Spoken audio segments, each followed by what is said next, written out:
Good morning mga kalapanit. So ayan, today is meron tayong chika-chika doon sa nangyari sa Ancamo kasi namasyal kami ni Starla kahapon doon sa One Mall.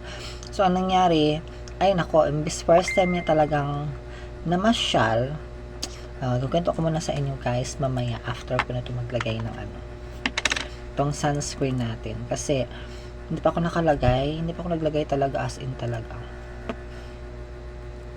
Ayan. Kasi pumunta kami doon kahapon. Diyos ko, first time, matagal na kasi si Starla hindi nakapasyal doon sa mga One Mall na yan. Kasi hindi ko na siya napapasyal mula nung buhay pa yung isa namin na dog. Kakamatay lang niya kasi guys nung itong mga 2 weeks na or 3 weeks. I think 2 weeks pa lang. Ayun. So, ang nangyari kasi guys nung sa namin na kaya namatay yung dog namin na yun kasi ay nagkakaroon siya ng so sa bagay kasi pag summer talaga in-expect ko na talaga yun na na magkakaroon talaga sila ng mga kuto-kuto nga, di ba? Also talaga pag summer kinukuto talaga sila kasi ganyan din talaga yung sakit nila dati pa pag once na summer talaga siya. So ang nangyari ayun, kasi mas malala pala yung nangyari sa kanya, yung namatay na dog kasi nga minsan nahuhuli ko siya, yung parang kumakain ng, parang ningangat natin yung mga semento. Mula kasi nung nagbaha dito, tinanggalan ko kasi bali, yung linoleum, yung side namin. So, syempre andun yung mga semento. So, yun pala nagkakakos ng nagkakarapata sila. So, dahil sa busy rin ako sa nag-YouTube ako, syempre hindi ko sila monitor palagi. Wala na talaga yung busy talaga ako. Hindi, unlike dati na talagang minuto ko sila talagang na monitor, nasusuklayin palagi. Ganun. So, yung time na yun na na nakita ko isang beses na parang hinalukay ko yung buhok nila, so may kuto na pala guys. Tapos, tinanggalan ko ng isang gabi. And then, natanggal naman. Nawala naman na. Kasi na lahat naman na. Kasi yun naman ang ginagawa ko sa kanila eh. Hindi naman ako nagpapa-doktor. Hindi ako mapunta doon sa vet para ipapagamot sila. Kasi kaya ko naman tanggalin isa-isa yun. Nawawala. Tsaga ako dati yung hindi pa ako busy. Ngayon, kasi busy ako, minsan, ko yung nila, yung hindi ko palaging natitingnan kung ano na nangyari sa kanila. Pero syempre, kampantaw kasi natatanggalan ko na nga yun, nawala na yung kuto nila. Pagising ko ng kinabukasan, syempre hindi ko pa kasi busy nga ako. So, hindi ko ulit natingnan ko kung meron ba sila kuto o wala ba. Yung other day pa, natingnan ko guys, ganyan na siya kadami. Nagulat talaga ako, sobrang nahawaan na si Starla yan. So hindi ko alam kung yun ba yung ikinamatay niya kasi hindi na rin siya talaga kumakain guys. Parang parang nanghihina na siya.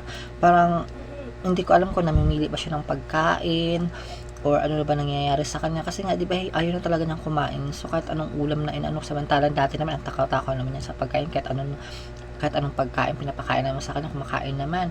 Yung mga favorite niya na pagkain, pinapakain naman sa kanya, ayaw din niyang kumain. So until na syempre magkaano lang sila ng isa namin na dog. So nagkakoto rin yung si Starlas, tapos malala din talaga, ganyan din nangyari sa kanya guys. Sobrang dami si Starlas. So kasi isang araw lang hindi ko hindi ko natingnan. Tapos bumili kami ng nung gamot na tag 600 talaga siya kasi ipapainom mo lang sa kanya kinabukasan talaga siguro mga ilang oras lang namamatay na talaga agad yung kuto. Isipin mo 600 bawat isa sa kanila, napakamahal ng gamot na yun. So napaka-effective naman. Pagtingin namin kinabukasan, ang dami talaga naglaglagan dyan sa ayun, sobra, dinadaspan ko pa yan, tapos dito nalalaglag, so, ang iba naapakan na namin, kasi siyempre, pag ganun sila dito sa amin, so, hindi namin namalayan na ganun pala yung effect. Kasi first time ko talagang bumili ng gamot na yun na sobrang effective talaga, kusang nalalaglag talaga, pag kinakamot nila, nalalaglag nila yung mga patay ng mga kutos, so, ang iba naman, nahihilo pa siguro siya. So, ano yung nangyari? So, kampante naman na ako guys, na wala na yung kuto nila. Na parang gumaling na. Nagulat na lang ako na yung pag-alis ko. Na pumunta ako lang, kasi namalingki ako. Pagbalik ko, wala na. Parang naghihina na talaga si Mona. Nanghina na siya. Tapos parang, syempre, Siguro kasi hindi na halos nga kumakain, parang wala na siyang ganang kumain. So, hindi ko alam kung yun ba yung cause ng pagkukuto nila. Kasi dati naman, gano'n naman ang nangyayari na parang hindi naman talaga silang ano, kahit kinukuto sila kung gumaganang kumain. So, ngayon lang talaga silang nagkakaganon. Halika, Starla. Sorry, Starla, halika dito. Halika, pakita kita. Ay, up. So, papakita ko sa inyo yung kami ng masyal. So, ngayon nakakapasyal na kami kasi, halika dito. Ha? Nakakapasyal na kami kasi nga, ayun, nag-iisa na lang siya. Ayun, tingin mo doon. So, namamasyal kami kahapon. Ayun yung nangyari sa amin kahapon. First time na ulit nakakapasyal. So, dati talaga yung maliit pa lang siya. Madalas kami namamasyal doon sa mga mall, pinapasyal ko siya. So, dinadayaperan ko siya kasi hindi naman pwede na hindi ka nagdadayaper. So, kahapon, pagpunta namin doon sa one mall, wala siyang diaper. So, buti pinapasok pa rin kami. So, bago kami nakakapasok sa gate, syempre, nasusulat kami kung sino yung owner, kung anong pangalan niya, and then kung ilang yung dala namin na dog. So, yun lang naman. So, dahil nga doon maghintay ako sa one mall kasi nga 'di ba wala kaming ulam, bibili kami ng ulam. So doon ako talaga lagi naghihintay sa mall talaga na yun para sabay na kami papunta ng palengke ng jowa kasi galing sa work. Ayun. So ito, tuwang-tuwa naman siya kahapon. So dahil nga dati andito pa yung isa si Mona. So hindi talaga ako aalis talaga na kasama siya. Syempre dati lagi naman umaalis kami kasi nga nag-isa lang siya. So ngayon hindi na pwede kasi itong hindi pa namatay yung Simona, hindi siya pwede na aalis kami nakasama siya kasi magsiselos kasi yung isa. So syempre dalawa sila pwede naming isama. So hindi pwede na isa. Syempre hindi ko naman kaya yung dalawa, guys. So syempre siya lang talaga yung kaya kong ano. Di ba ako lang mag-isa kaya kong wit-wit yung dalawang yan. Pero siyempre tuwa siya kahapon na ma-shock kami. So ayun, nag-fill up ako doon sa gate doon sa una na nakapasok kami. Kahit wala siyang diaper, nakakapasok naman siya. So dati kasi yung yung time ng pandemic, hindi talaga kami nakakapasok sa mga mall kasi bawal talaga ang mga dogs. So kailangan naka-diaper talaga siya. Buti na nga lang pinapapasok kami kasi hindi ako nakabili ng ubusan kami ng diaper niya. So baka next week na siguro or weekend makakabili ako kasi para may kami pag once na lagi kami kasi lagi ko na siya sinasali kasi o sinasama kasi nag-iisa na lang siya dito. Syempre wala na siyang kasama yung pusa namin na Persian Sunny, yun na lang yung kasama niya. Syempre hindi naman yung hindi naman masyado ng kalaro.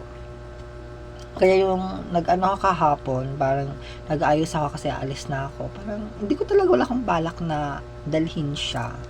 Kasi ang ano ko lang talaga, iwan siya kasi syempre iniisip ko kung ano sasakyan namin.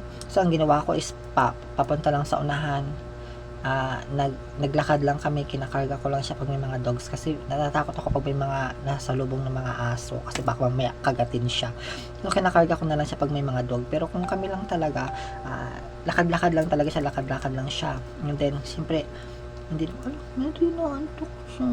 Ay, natingin ka muna dun, tapos siya kata ulit doon na gutom na ikaw. Ano yung kinakain mo?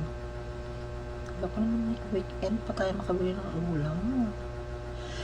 Favorite niya yung sachet, tapos sinahaluan namin ng kalang favorite niya, guys. Ayun.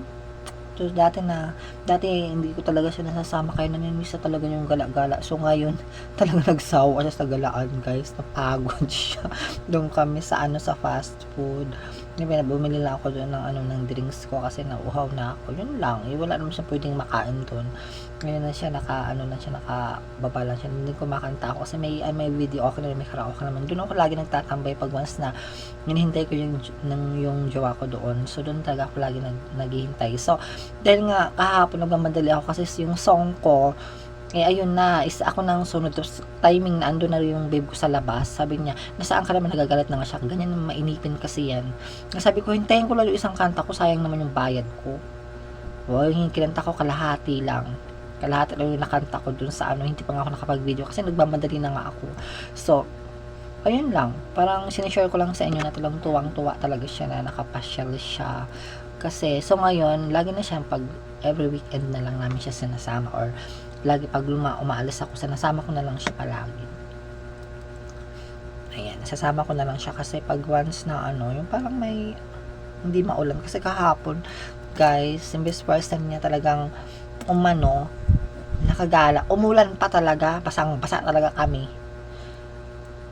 Basang-basa kami nung pag-ano, kasi ang lakas ng ulan kahapon, so patag-ulan pa naman ngayon. Ayun, so ayun. So ito, makapal talaga yung balahibo niya, so kami lang nagugupit niyan. Pinagupit ko lang sa babe ko kasi nga, Diyos ko, mahal-mahal ngayon ng gupit. 600 pesos, Diyos ko, ang mahal. Mas mahal pa sa tao. Ay, nantok na ikaw. Kain na ikaw. Ay, nakain na tayo. Kain na tayo, Starla. Nantok ikaw. Ayan. So, magpicture kami. Ayan. So, thank you for watching, guys. Bye.